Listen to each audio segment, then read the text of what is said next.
selamat sahabat, Ansir Kuala untuk seluruh jemaat channel yang kami kasihi. Terima kasih atas kesempatan yang telah diberikan kepada kami untuk membawakan acara ke-13 pada hari Sabat ini. Nah, pada kesempatan kali ini kami dari kelas Real Time Faith dan juga Cornerstone akan membawakan satu pelajaran yang menarik dari 13 pelajaran sekolah sahabat yang telah kami pelajari di sepanjang kuartal ini. Nah, judul dari pelajaran yang kami akan bawa adalah tentang Quiet Desperation. Nah, pelajaran ini lebih berbicara serius tentang bagaimana mengenai depresi dan bunuh diri.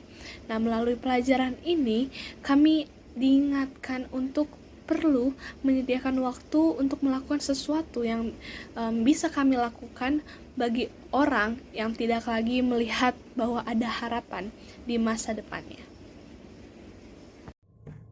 Kita mungkin sering melihat bullying ada di sekitar kita. Ketika kita mengecek sosial media, kita membaca komentar yang menyakitkan untuk seseorang. Apakah hal ini juga ada di gereja kita? Apa kita pernah melihat ada seorang dicemooh di balik kata bercanda? Saya sering melihat di kolom komentar di sosial media, contohnya di Instagram. Banyak orang bercanda mengenai penampilan seseorang. Menurut mereka itu hanya sebuah candaan. Tapi kita tidak tahu keadaan apa perasaan yang akan dialami orang yang dikomentari ini. Apakah yang dirasakan orang yang disakiti ini? Seberapa lama kita sering melihat kejadian yang sama? Apa yang seharusnya kita lakukan? Alkitab mengatakan dalam Roma 15 ayat 7, hendaklah kita saling menerima satu sama lain. 1 Tesalonika 5 ayat 15, usahakanlah senantiasa hal yang baik. Dan Galatia 6 ayat 1 sampai 2, bertolong-tolonglah menanggung bebanmu. Jangan sampai justru malah kita yang menjadi alasan orang lain merasa depresi. Melalui pelajaran ini, kami belajar bahwa bukan bagian kita untuk menilai apakah seseorang pantas atau tidak, lebih baik atau lebih buruk, berada di surga atau tidak, sampai kita diberkahi Tuhan dengan kebijaksanaan dan dapat melihat ke dalam motif seseorang. Ingat Nabi Samuel yang diberitahukan Tuhan untuk menolak Eliab, anak tertua Isai. Tetapi berfirmanlah Tuhan kepada Samuel, janganlah pandang parasnya atau perawakan yang tinggi, sebab aku telah menolaknya. Bukan yang dilihat manusia yang dilihat Allah. Manusia melihat apa yang di depan mata, tetapi Tuhan melihat hati. Jika ini adalah prinsip, kita perlu menghidupkan kebenarannya. Karena berdasarkan apa yang tampak, Eliab adalah pilihan yang benar. Tetapi Tuhan melihat dengan cara yang berbeda dari apa yang kita lihat. Jadi, bukan bagian kita untuk menilai dan menghakimi orang lain. Alkitab memberikan kita beberapa contoh orang yang merasa masa depannya tidak ada harapan. Antara lain Yudas dalam Matius 27 ayat 3 sampai 10, Ahitofel dalam 2 Samuel 17 ayat 23, Zimri dalam 1 Raja-Raja 16 ayat 18 dan masih banyak contoh lainnya. Jika kita sadari lebih lanjut, mereka yang bergumul adalah orang-orang yang sedang dalam keadaan sendiri. Contohnya, Yudas ingin menjual Yesus dan membunuh dirinya saat dia dalam kondisi sendiri. Di sisi lain, dalam Alkitab, terdapat juga contoh-contoh pasangan yang walaupun mereka tidak sempurna, tetapi dapat saling menolong dan melengkapi satu sama lain. Seperti Daud dan Yonatan, Musa dan Harun, Ruth dan Naomi, Paul dan Silas, Kaleb dan Yosua, dan masih banyak lagi. Sebagaimana kita lihat pada situasi di mana kegelapan memenuhi kehidupan seseorang, musuh sedang menyakiti kita, dan bahkan ketika seorang sedang terpuruk oleh masalahnya, ternyata seorang teman dapat sangat membantu dan sangat berpengaruh bagi kehidupan kita. Seperti ada tertulis dalam Pengkhotbah 4 ayat 8 sampai 12.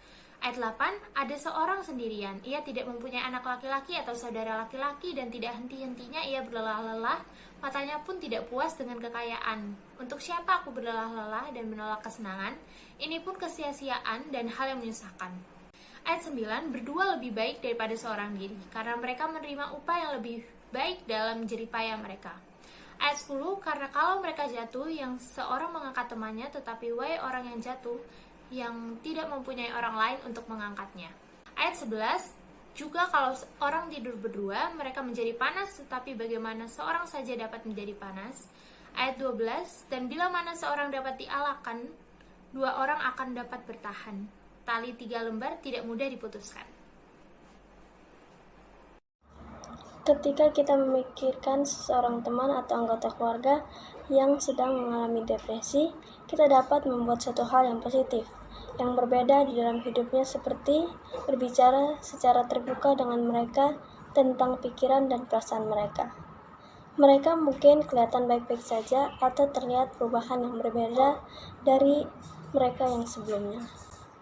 Kita dapat menyadari jika mereka menunjukkan tanda seperti: yang pertama, berbicara bahwa hidup ini tidak ada harapan atas semua perasaan yang kacau.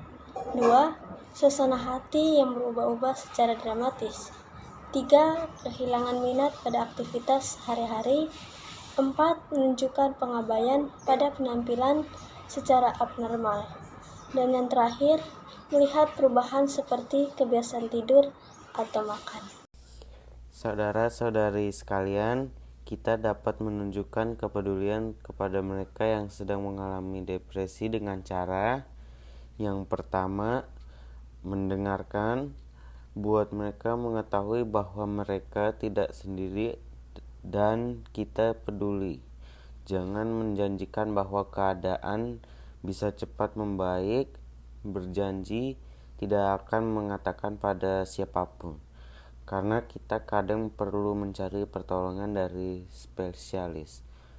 Yang kedua, cepat memberi respon, jangan mengabaikan tanda depresi. Dan yang terakhir, menawarkan bantuan, misalnya membawa mereka kepada profesional. Tuhan mengetahui bahwa kita akan mengalami masalah dan kesulitan. Kabar baiknya adalah tidak ada dari semuanya itu yang dapat memisahkan kita dari kasih Allah.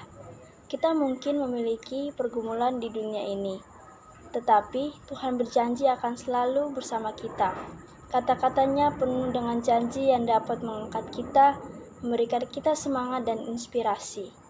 Ketika kita merasa terbebani, kecewa, sedih, ingatlah bertelut kepada Tuhan.